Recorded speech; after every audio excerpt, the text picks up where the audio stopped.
On raconte que cette histoire est inspirée d'un fait réel troublant, et si vous restez avec moi quelques instants, vous verrez qu'elle devient encore plus étrange qu'on ne l'imagine. Tout commence dans une petite maison ancienne, la dernière d'un village qui semblait tenir debout uniquement par habitude.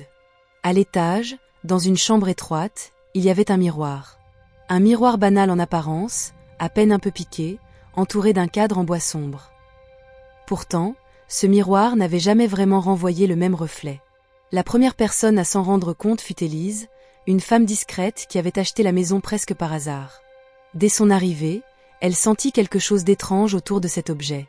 Elle disait que le miroir semblait l'observer, comme si la surface réfléchissante retenait quelque chose en elle. Si vous êtes encore là, restez, car c'est maintenant que les choses commencent à dérailler. Le premier soir, en passant devant, elle remarqua que son reflet avait un léger retard. Elle tournait la tête, et le reflet mettait une fraction de seconde de trop à suivre. Elle pensa d'abord à la fatigue, ou à un jeu de lumière. Mais le lendemain, cela se reproduisit. Et le surlendemain. Puis, un détail encore plus étrange apparut. Ce reflet ne souriait pas comme elle. Il n'exprimait pas exactement la même émotion. C'était subtil, presque imperceptible, mais suffisant pour réveiller ce petit frisson qu'on essaie d'ignorer. Et vous allez voir, ce n'était que le début. Un ami d'Élise, venu l'aider à réaménager, passa devant le miroir à son tour. Il s'arrêta net. Élise lui demanda ce qu'il avait vu, mais il préféra ne rien dire. Ce n'est qu'en fin de journée qu'il avoua que son reflet n'était pas seul. Juste derrière lui, dans la glace, quelqu'un semblait se tenir dans l'ombre. À ce stade, vous vous demandez peut-être si ce genre d'histoire a vraiment existé. Et c'est justement là que tout devient intrigant. Le miroir était connu dans le village. Plusieurs propriétaires successifs avaient signalé des comportements étranges, des incohérences, des variations dans l'image. Des témoignages datent même du siècle dernier, décrivant déjà des regards en décalage, des expressions différentes, parfois même un reflet qui paraissait plus jeune ou plus vieux que la personne réelle. Restez encore un instant, car le moment le plus troublant arrive maintenant. Un soir d'hiver, Élise décida d'éteindre toutes les lampes pour traverser le couloir.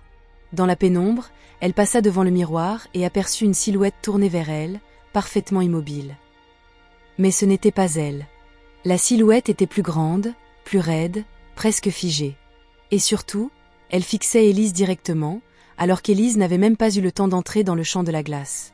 Terrifiée, elle alluma la lampe d'un coup et s'approcha lentement. La silhouette avait disparu. Mais le miroir semblait légèrement chaud, comme si quelque chose venait de bouger à l'intérieur. Des experts locaux furent consultés par la suite. Certains affirmèrent que le miroir était simplement victime de déformations du verre typique des vieilles maisons. D'autres, plus sensibles aux récits anciens, rappelèrent qu'à une époque, on croyait que certains miroirs pouvaient conserver l'énergie de ceux qui s'y regardaient. Une sorte de mémoire, ou pire, une intention. Élise, elle, choisit finalement de retirer le miroir de sa chambre. Elle le rangea dans le grenier, bien à l'écart. Mais même là, elle disait entendre, certains soirs, un léger frottement venant de là-haut, comme un mouvement sur une surface lisse. Aujourd'hui encore, le miroir existe. Et il n'a jamais été brisé. Certains objets résistent au temps parce qu'ils ont encore quelque chose à montrer. Ou à cacher. Peut-être qu'un jour, quelqu'un d'autre se penchera dessus et comprendra ce que ces reflets voulaient vraiment dire.